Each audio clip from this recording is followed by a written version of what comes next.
tous, j'espère que vous allez bien. Donc on se retrouve dans une nouvelle vidéo avec il y a un polar français et un polar anglophone. Il y a deux auteurs qui seront au quai du polar. Au moment où je filme, c'est dans 3 semaines. Enfin, je crois qu'ils y sont tous les deux. Il y a normalement oui. Il y a Paula Hawkins y est et Nicolas Lebel. Il me semble que oui, je vous mettrai si oui ou non. J'avais regardé la liste plein de fois et puis j'oublie. Désolée. Mais voilà, donc j'ai lu ces deux polars coup sur coup. En fait, je voulais vraiment lire il y a dernier Paula Hawkins sorti il y a plusieurs mois, à l'occasion des quais du polar justement, pour lui faire signer, pour potentiellement la rencontrer si je n'attends pas 3h30 dans la file. Je vous mettrai ici si oui ou non j'ai attendu, parce que il y a d'ici à ce que cette vidéo sorte, et les quais seront finis, voilà. Donc il y a l'heure bleue il y a Paula Hawkins et il y a le dernier, il y a Nicolas Lebel sorti il y a quelques semaines, il y a La Ruche. En fait, je l'ai mis en place à la place de mon collègue et je trouvais que la couverture était hyper stylée, et comme je n'avais jamais lu de Nicolas Lebel, je me suis dit que ça pouvait être cool de le commencer. Il n'est pas hyper épais, il fait moins de 300 pages, donc je me suis dit vas-y, je vais commencer à lire ça au boulot. Du coup je l'ai lu sur une semaine au boulot quand c'était calme.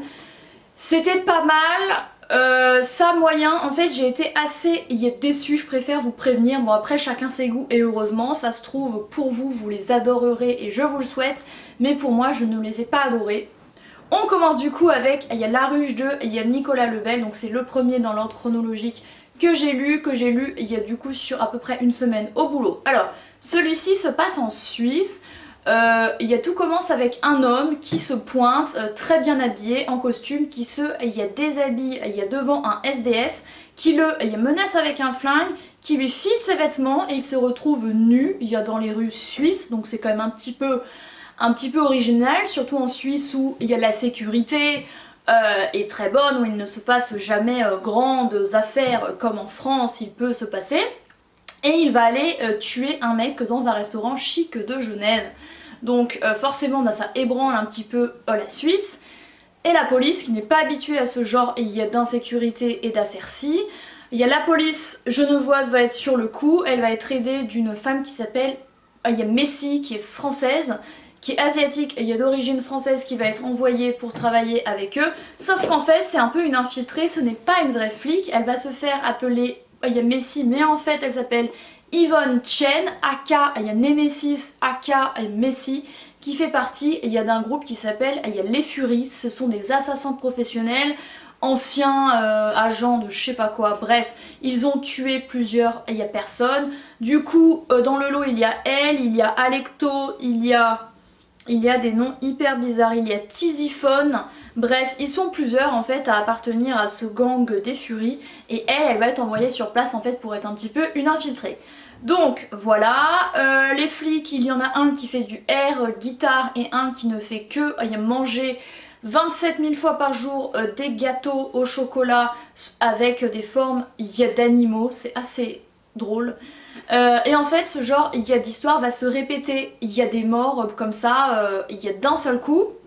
Une femme va faire plusieurs centaines de kilomètres pour en tuer une autre, qui est en fait la mère d'une mariée qui sort du magasin de robes, de mariée avec la robe de sa fille, et elle se fait assassiner comme ça gratuitement en pleine rue. Du coup on se dit qu'est-ce qui se passe. Et la troisième personne qui va vouloir assassiner autrui, c'est une femme dans une banque qui va vouloir tuer un homme. Et en fait le point commun de ces gens qui en tuent d'autres, c'est qu'ils sont en fin de vie, ils ont des maladies, et en fait ils ont été endoctrinés par un groupe qui s'appelle La Ruche, donc composé d'abeilles et de la reine, d'où le titre, pour en fait tuer d'autres gens contre l'argent. Et comme ces personnes se savent condamnées, qu'elles vont mourir bientôt, elles acceptent parce que financièrement ça va aider leur famille.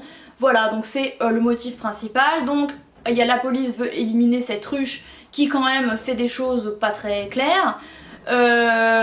Les Furies aussi. Donc en fait il y a un point commun, c'est d'éliminer cette ruche qui tue des gens. Sauf que ces gens tués, c'est qui? En fait ils ont un point commun, c'est qu'ils travaillent ensemble dans la banque HSBC ou USBC. HSBC, ça je le connais, mais bref, une banque internationale où il y a un petit peu des malversations financières. Voilà, c'est tout, je vous ai tout dit. Non, quand même pas, mais un peu. Voilà, J'ai pas trouvé ça du tout incroyable, j'ai pas trouvé qu'il se passait 1 milliard de choses. J'ai trouvé par contre le sujet intéressant du fait que la ruche essaye de caster des personnes, comment dire, les parfaites victimes en fait, pour les embaucher et éliminer, il y a des personnes à leur place. Cette espèce en fait de bourrage de crâne, comme quoi il faut éliminer cette personne, elle est mauvaise, tu rends service à la société. Ça, j'ai trouvé ça assez intéressant. Voilà. Mais sinon c'est tout. Franchement je lui mettrais 6,5 sur 10 max. J'ai pas été emballée. J'ai bien aimé par contre que ça se passe en Suisse. Je trouve que ça change un peu. On a également une scène à Strasbourg parce que la mère de la fille qui va se marier se fait buter à Strasbourg. Donc c'est pour ça que la police française et genevoise collaborent. Sauf qu'en fait Messi, notre envoyée là, elle est pas policière. Et puis voilà, c'est tout. C'est tout, c'est tout, c'est tout. Ensuite, le second et dernier livre de cette vidéo, c'est Il y a l'heure bleue de Paula Hawkins. Paula Hawkins, très connue pour La fille du train, il y a d'ailleurs un des premiers romans que j'ai lu en anglais à une époque où mon anglais n'était pas incroyable. The Girl on the Train, il est par là à l'arrière. Bref, donc l'heure bleue, j'avais hyper hâte parce que je me suis dit ah c'est Paula Hawkins, machin trop bien. Sauf qu'en fait il faut savoir que depuis Il y a La fille du train, elle a bien vendu, mais elle n'a pas fait des ventes de ouf malades. Et apparemment c'est justifié parce que ces autres romans sont moins bons. Je ne peux pas le dire parce que il n'y a pas lu d'autres. Sauf lui, en dehors, il y a de La fille du train, mais c'est ce qui se dit. Je vous dis, il y a les commérages. Je ne vous dis pas mon avis, il est personnel. Voilà, donc on suit en fait une histoire d'île. Il y a d'artistes un petit peu tourmentés, d'une fondation. Voilà, ensuite donc en fait on suit Vanessa Chapman. Vanessa Chapman elle est décédée au début du roman. C'est une artiste très en vogue, très en vue, qui a très bien fonctionné. Et en fait il y a l'intégralité ou presque, il y a de ses œuvres ont été léguées à une fondation artistique. Du coup on va suivre Beck, James Baker, qui travaille au sein de cette fondation et qui va aller jusque sur l'île de Erris. Erris est une île écossaise qui est accessible uniquement à marée basse parce qu'il y a ce système de marée. Au sein de cette maison à Erris vit Grace. Grace c'était l'amie slash amante slash compagne de Vanessa, une relation qu'on ne peut pas vraiment comment dire, appeler de façon officielle, parce que elle-même elle ne le savait il y a pas bien. Donc Grace elle y vit encore avec le souvenir de Vanessa qui hante les lieux. Vanessa qui était une femme très indépendante, très forte, qui créait sans arrêt, elle était un peu tourmentée. Donc voilà, et James Baker en fait veut voir où habitait Vanessa, veut en savoir plus sur elle et surtout est persuadé que Grace a caché certaines œuvres que Vanessa voulait leur léguer. Donc il vient voir s'il n'y en a pas d'autres parce que c'est important de prendre comme ça là. Donc voilà, Grace elle est ancienne médecin et on va en savoir un petit peu plus sur elle. Du coup c'est le point de vue de James Baker qui travaille avec, attention ça c'est un peu drôle, qui travaille avec l'ex de sa femme. Voilà, donc ça veut dire que sa femme, Elena, avait un mec, Sébastien, et Beck travaillent ensemble. Donc voilà, c'est un petit peu étrange. Emmeline, c'est une vieille femme qui dirige la fondation comme ça, elle est un petit peu avec ses grosses griffes là, cette vieille femme un peu relou. Donc Beck est un petit peu à sa botte et doit aller voir Grace quoi, pour voir s'il n'y a pas des œuvres. Alors cette île là, elle est assez oppressante, je l'ai trouvée assez oppressante. J'ai un petit peu retrouvé l'ambiance de, il y a La maison idéale de Kate Collins ou Jeune fille à la volière de Eve Chase. C'est le même genre, il y a maison isolée sur une île ou dans un coin paumé comme ça avec il y a la nature, la végétation qui est très importante. Et ouais, cette espèce d'isolement, ça je l'ai un peu vécu comme les deux romans que je vous ai cités. Et en fait, il faut savoir que un ex de Vanessa, son ancien mari en fait a disparu et on ne sait pas où il est.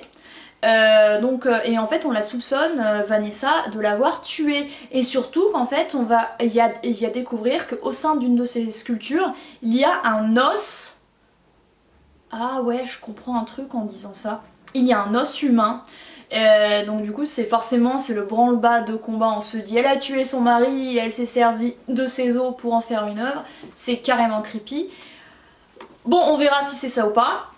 Mais voilà, ça se passe sur cette île, accessible que à marée basse. James, de son côté, donc Beck, il a sa femme qui est enceinte. Il a peur que Sébastien revienne dans le paysage parce que Lex, du coup, est resté très proche de sa compagne à lui. Voilà, ça va tourner autour de ça. Donc, le point de vue, il y a de Beck, celui de Grace et les journaux de Vanessa qui vont nous aider en fait à en apprendre plus sur elle. Il y a de son vivant, sur ses œuvres, sur son art, sur ça, il y a personne, c'est vraiment intéressant à ce niveau-là. J'ai bien aimé cette figure de Vanessa qui est très libre, très indépendante, qui s'est un petit peu accaparé Grace, ou Grace qui l'a prise un petit peu sous son aile, mais elle restait quand même très proche de son mari qui à l'époque n'avait pas disparu. Un homme criblé de dettes qui n'a pas hésité à lui piquer des œufs pour les revendre pour se faire des sous, enfin une grosse merde. Ils continuaient de coucher ensemble, enfin bref. Donc ça ne plaisait pas du tout à Grace qui était très jalouse. Voilà, c'est un petit peu ce triangle amoureux-ci carrément malsain. Voilà, c'est un roman, un thriller, pas mal. En vrai, je vous mettrais 7 sur 10 max. Je l'ai pas trouvé incroyable. Par contre, j'ai bien aimé cette île là, un petit peu isolée et tout. J'ai trouvé ça intéressant et puis on va en apprendre plus sur le passé des uns et des autres. Voilà, c'est tout.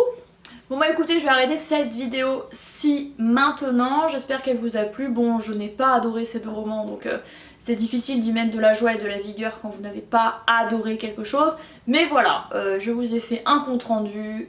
Prenez ce que vous avez à prendre. Si ça vous dit, si ça vous intéresse, n'hésitez pas à les lire, hein, bien sûr.